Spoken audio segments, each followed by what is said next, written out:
Hello, Piccioni family. I'm going to read what Cousin Bobby wrote about his memories of his Uncle John and Aunt Fran for our Piccioni group and friends. This is a book about two of the kindest, most generous, and grounded people my wife Mary and I have ever known. My Uncle John and Aunt Fran have had a profound influence in our lives. It starts when I was less than 10 years old. I was from a large family that couldn't afford to take vacations, so my aunt and uncle would take me to their apartment to stay for a week. It was the best week of my summer. Waffles, paren, round ones, and paren, every morning, and some food from the neighborhood's corner food stand at night. My first experience with beef sandwiches, hot tamales. That food was always late night as we sat out on the front porch, telling stories and talking to neighbors. And every once in a while, the neighborhood teenage boys would be chasing someone down the street. I learned by asking. They were just keeping anyone who didn't live off the block. A 1950s version of the neighborhood, I guess. These weekends in the summer went on for years. After my cousins, John and Lou, were born, they would include me roughhousing with them on the clear plastic cover couch. Clear plastic covers were a big thing in Chicago Italian neighborhoods. As a young teen, I asked my Uncle John to be my confirmation sponsor, my first adult decision of sorts. I was so proud to have him standing with me that day. He gave me a watch that I wore for years. He also gave me a drag of his cigarette. I almost choked to death. So he said, "See, you don't want to smoke. Remember this moment before you try to buy cigarettes." Later, as I got older and began dating Mary, we would occasionally stop unannounced at their apartment in Chicago every time they welcomed us with open arms. No questions or conflict. We became their welcome guest upon the ring of a doorbell. And of course, they fed us, Mary and her first hot tamale, compliments of John and Fran.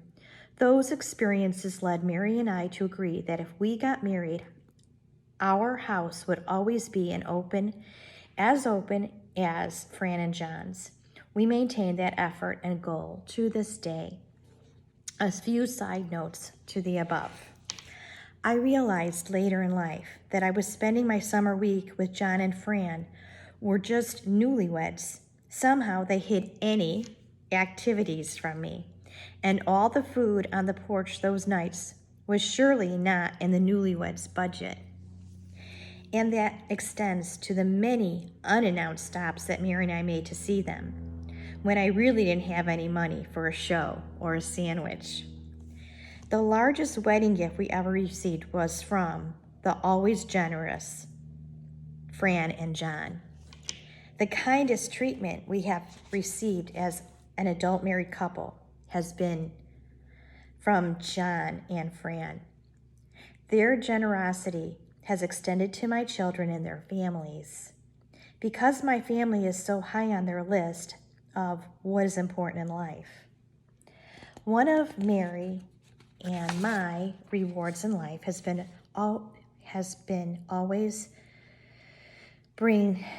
always been close to the whole Piccioni family. I think these are my typos, sorry. We know our Piccioni cousins and their children well. We would see John and Fran in Chicago, and once in a while, they would just stop by unannounced. We loved every visit.